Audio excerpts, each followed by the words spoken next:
दूतों ने सूचना दी है लक्ष्मण। पिताश्री किसी भी क्षण आते ही होंगे। हमें देखकर पिताश्री कितने भावुक हो जाएंगे ना भैया।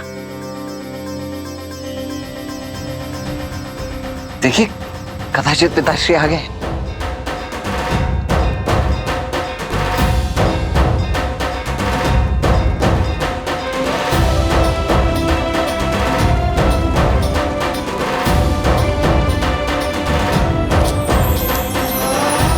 भरत,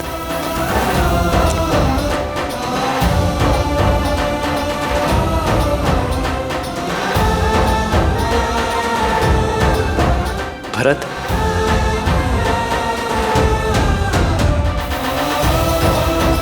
लक्ष्मण,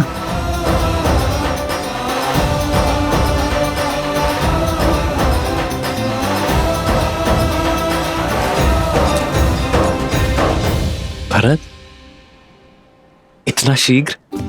सूचना मिलते ही प्रतीक्षा ना कर सका भैया मैं। रात्रि विश्राम किए बिना ही आपसे भेंट करने चला आया। आप नहीं जानते भैया कि मेरा मन कितना गर्वित हुआ है ताड़का और मां अहिल्या की मोक्ष गाथाएं सुनकर। और अब अपने राम भैया के विवाह को देखकर हर्षित होऊंगा मैं।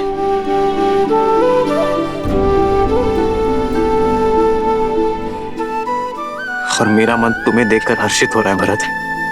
भैया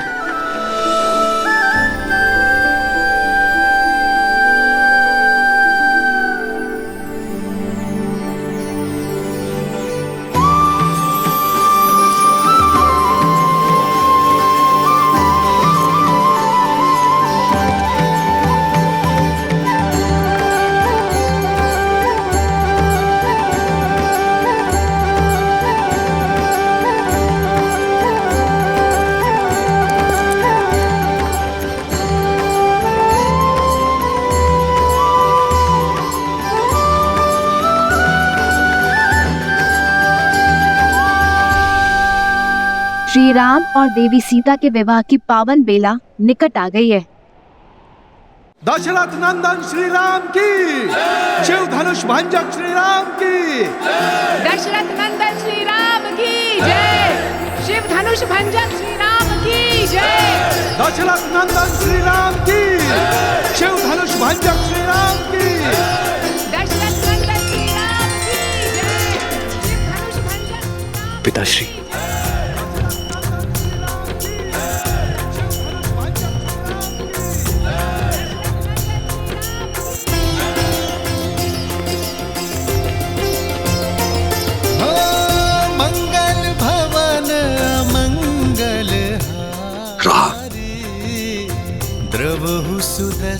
अयोध्या से जब विदा ली थी तो पुत्र तुम दशरथ नंदन थे,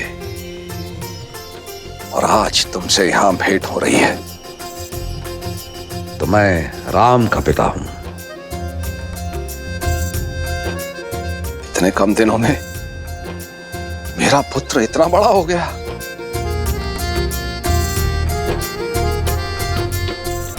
मेरा राम। आपकी चरणों की धूल के स्पर्श से ही ये सामर्थ्य पा सका हूं पिताश्री। इनका स्पर्श मुझसे आप भी नहीं छीन सकते। रघुकुल रीत सदा चली आई, प्राण जाए पर वचन न। पुत्र, तुम्हारा स्थान मेरे चरणों में नहीं, मेरे गले लग जाओ पुत्र।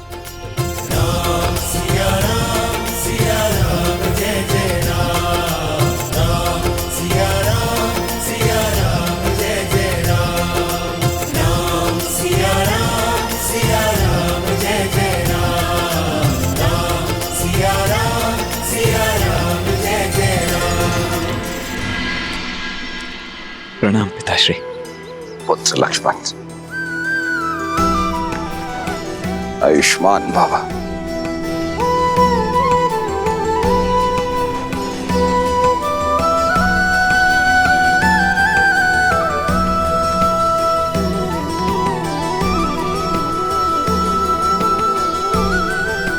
प्रणाम।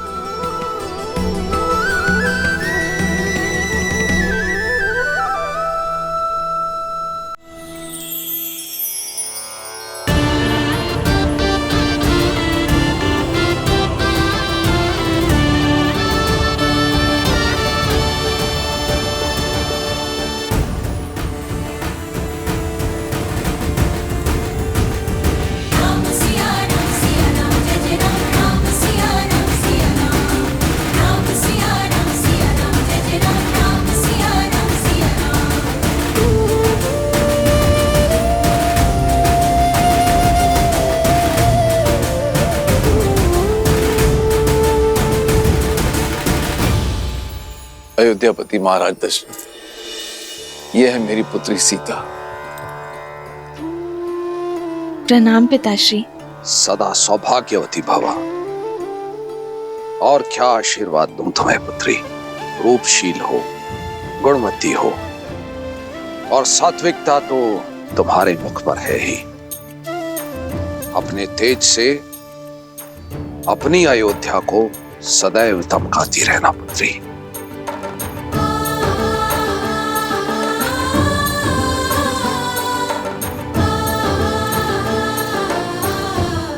राम, तुमने गुरुओं से सीखी सारी योग्यता लगा दी है इस चैन में। विराजे।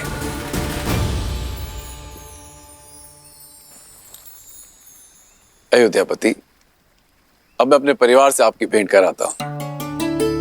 सीता की माता से तो मिल ही चुके हैं आप। प्रणाम। ये मेरी छोटी पुत्री उर्मिला, ये मांडवी श्रुतकीर्ति। ये दोनों मेरे अनुज कुशाध्वज की पुत्रियां हैं।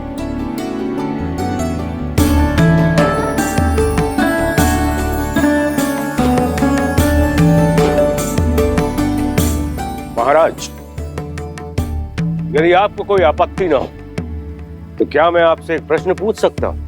आचार्य, आप श्री राम के गुरु हैं, आपको अनुमति की आवश्यकता नहीं है।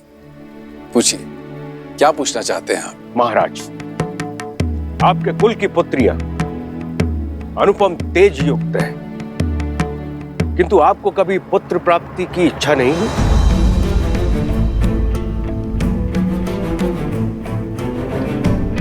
या फिर कभी इस बात का भय नहीं सताया कि आपकी मृत्यु के बाद आपको तर्पण कौन देगा,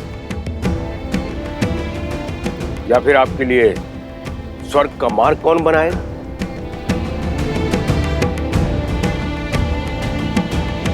क्षमा चाहता हूं ऋषिवर, किंतु मैंने वेद, उपनिषद, स्मृतियों का गहन अध्ययन किया, किंतु कहीं भी ऐसा कोई उल्लेख नहीं है कि पुत्रियों का मान, उनका पद, उनके अधिकार किसी भी रूप में पुत्रों से कम या नीचे होते हैं। न मान में, न पद में, न ही अधिकार में। मेरी पुत्री सीता ने केवल मुझे ही नहीं अपितु मिथिला को भी एक नया जीवन दिया। बंजर भूमि में अमृत की बूंद बनकर उभरी मेरी पुत्री सीता। जिस पुत्री ने मिथिला को नरक से बचाया, उस पुत्री के होते मुझे स्वर्ग की क्या चिंता ऋषिवर। और सत्य तो यह है, सीता के जन्म के बाद मैंने मृत्यु और मृत्यु के बाद की चिंता करना बंद कर दिया है। अद्भुत, अद्भुत मिथिला नरेश। आज मुझे मेरे एक और प्रश्न का उत्तर मिल गया। किंतु महाराज, मैं ठहरा नास्तिक और लोगों का यह मानना है कि मुक्ति जो है पुत्र प्राप्ति के बाद ही होती है। कदाचित मेरे मुक्ति के मार्ग के लिए ही महादेव ने मुझे एक योग्य पुत्र दे दिया है, मेरा जमाता राम।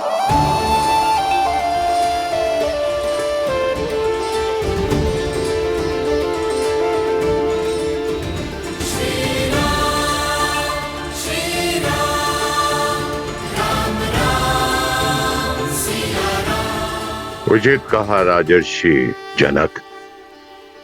विवाह संबंध वर वधू के बीच ही नहीं, दो परिवार के बीच जुड़ता है। राम अब आप ही का पुत्र है। हम सबके बीच भी यही चर्चा चल रही थी मिथिलेश, कि क्यों ना आपको कुछ और पुत्र सौंप दिए जाएं। मैं आपका तात्पर्य नहीं समझा ऋषिवर। आपकी 4 पुत्रियां हैं जनक, और अयोध्या के 4 राजकुमार। इससे सुंदर संजोग और संबंध नहीं हो सकता। लक्ष्मण और उर्मिला,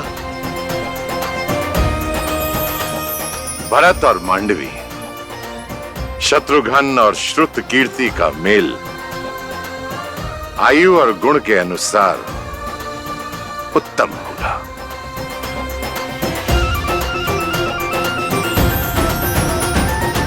आपका क्या विचार है इस विषय में अयोध्यापति? ऋषिवर, इससे बड़ा सौभाग्य तो हो ही नहीं सकता, किंतु इसमें मिथिलापति का मत जानना भी अति आवश्यक है। मेरे कुल की चारों पुत्रियां सूर्य वंश के आंगन में जाएं, इससे बड़ा सौभाग्य मेरे लिए और क्या हो सकता है अयोध्यापति।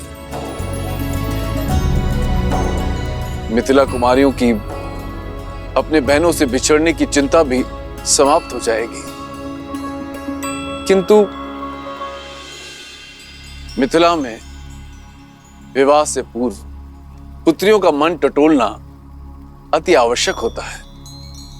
अवश्य जनक, जिन्हें साथ रहना है उनका विचार जानना भी आवश्यक है। आप दोनों एकांत में अपनी संतानों से बात कर लीजिए। उचित है।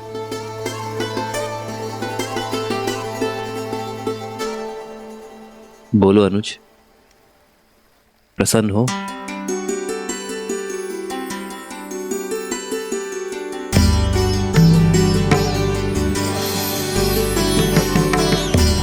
कोई शंका तो नहीं है उर्मिला? पूजा आपने की दीदी, और फल मुझे भी मिल गया। और वैसे भी महादेव और माता गौरी के निर्णय पर कैसी शंका? सीता दीदी की पूजा का फल केवल उर्मिला दीदी को क्यों मिलेगा? हमें भी तो मिलना चाहिए ना, क्यों मानवी दीदी? कितनी बार निवेदन करूंगा भाई? अयोध्या से संबंधी पधारे हैं, कुमारी जानकी के विवाह तक कोई भीतर नहीं जा सकता। आप लोग के भोजन का प्रबंध उधर उस पंडाल में किया गया है। भद्र, मैं भी तो कब से यही निवेदन कर रहा हूँ कि हम इसी शुभ विवाह के प्रबंध के लिए आए हैं। मैं आपको अपने दल का जब परिचय दूंगा ना, आप स्वयं समझ जाएंगे। इन दोनों को देखते हैं, ये दोनों संसार के सर्वश्रेष्ठ रसोइये हैं, और ये नन्हा सा नटखट बालक इनका सहयोगी है। और ये जो पंडित जी हैं, ये तो इतने प्रकांड पंडित हैं कि इनके ज्ञान की तुलना आप स्वयं ब्रह्मा जी से कर सकते। और ये देवी जी जो खड़ी हैं, ये अद्वितीय नृत्यांगना तो हैं ही, परंतु जब वाद्य यंत्र पर अपनी उंगलियां फेरती हैं तो ऐसा लगता है कि स्वयं देवी सरस्वती आ गई हो। और मैं हूं इस दल का मुखिया राम आसरे, और ये हैं मेरी सहयोगी। अब हम भीतर जाएं? आओ। रुको, ये मिथिला का राजमहल है और विवाह राजकुमारी जानकी का।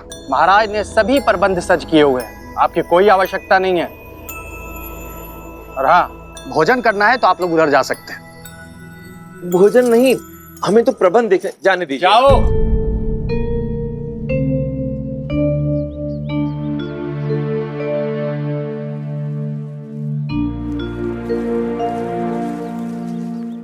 अब क्या करेंगे? प्रभु, मुझे आज्ञा दें। उचित है, आप जाइए। जी। मुझे भी आज्ञा दीजिए प्रभु। अब आपको किस बात की आज्ञा चाहिए? और कितनी देर प्रतीक्षा करें प्रभु? मैं अदृश्य बनकर वहां चला जाऊं? अदृश्य होना तो हमको भी आता है वायुदेव, पर दिव्य शक्ति प्रयोग नहीं करनी ना। गणेश, अदृश्य होकर बहना मेरा अधिकार है, और सबसे पहले भोग ग्रहण करना मेरा अधिकार है। मैं चलूं पिताजी? कोई कहीं नहीं जाएगा, सब यहीं प्रतीक्षा करेंगे। मैं कुछ सोचता हूँ। जो भी सोचना है शीघ्रता से सोचिए, भूख से मेरा पेट दर्द कर रहा है। मेरा भी भूख के मारे जान जा रही है।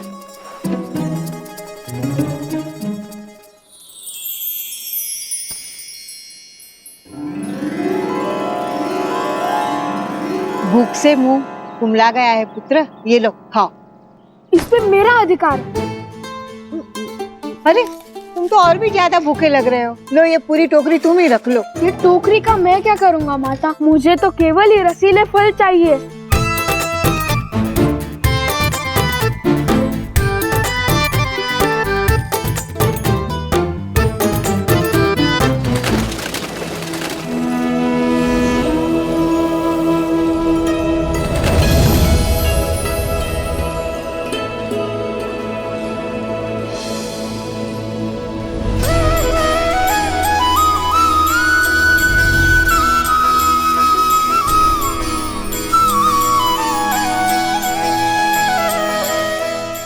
मिथिलापति,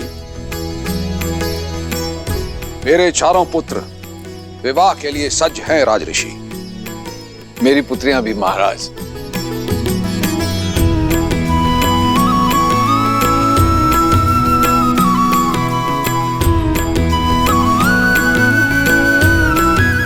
विराजी।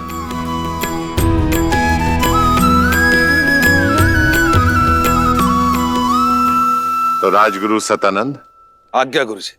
तो विवाह की तिथि निकलवाई जाए। मैं शीघ्र अतिशीघ्र संसार के इस पावन मंगल विवाह की तिथि निकालता हूं। रुको सदानंद,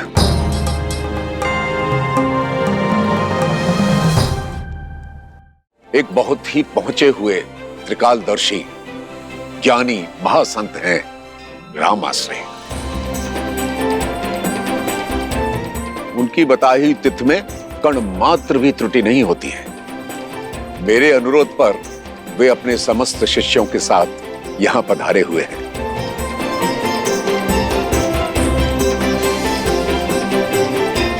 मैं देख सकता हूं वो अपनी साथियों के साथ महल के द्वार पर प्रवेश कर चुके हैं।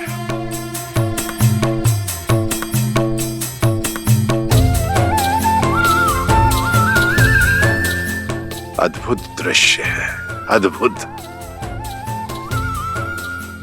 राम के विवाह की तिथि राम आश्रय निश्चित करेंगे। राम, जाओ जाकर उन्हें ससम्मान अंदर ले आओ। जी आचार्य। पुत्री सीता, उनके साथ उनकी एक सेविका और कुछ साथी भी हैं। उनका तुम स्वागत करो, मंगलमय होगा। जो आगे।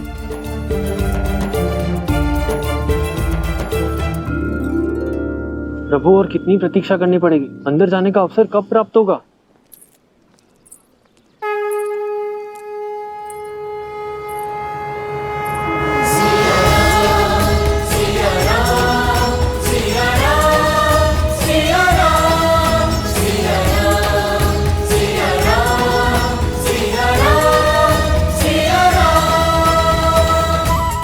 हम सबकी प्रतीक्षा समाप्त, क्योंकि हम सबका स्वागत करने के लिए स्वयं नारायण और देवी लक्ष्मी पधार रहे।